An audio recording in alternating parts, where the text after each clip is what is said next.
In the heart of a courtroom where the air carried the weight of expectation and the polished wooden panels reflected years of history, a story began to unfold that was not only about money or inheritance but about dignity, truth, and the resilience of a single father who had been underestimated.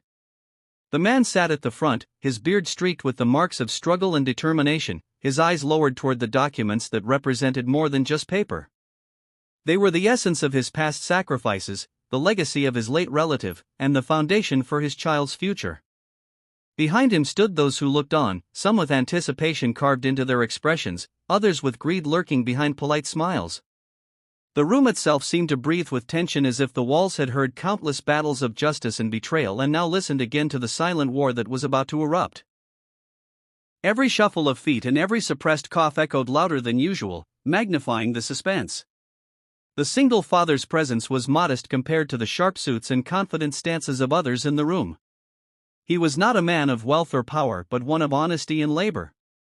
His hands, slightly rough, spoke of years of work, and his posture carried both fatigue and an unyielding determination.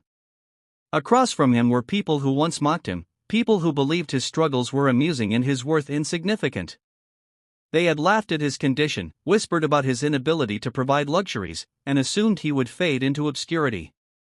Yet here he was, holding the key to an inheritance that symbolized not only financial relief but a recognition of his perseverance.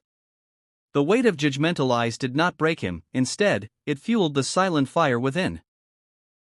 He knew that every sacrifice he had made, every sleepless night spent worrying about his child's future, was about to gain meaning in this very moment.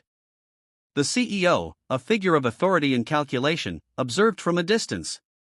His presence was commanding, and his suit radiated the kind of polished power that could intimidate anyone unprepared. But what many in the room did not know was that the CEO's perception went beyond appearances. He had seen countless men and women who projected confidence but crumbled under scrutiny. He had also encountered humble figures who carried a strength not immediately visible. His gaze lingered on the single father, not with the dismissal others showed, but with curiosity, as though he was piecing together a puzzle no one else cared to solve. The CEO understood greed when he saw it. The shifting glances of those around him revealed more than they intended.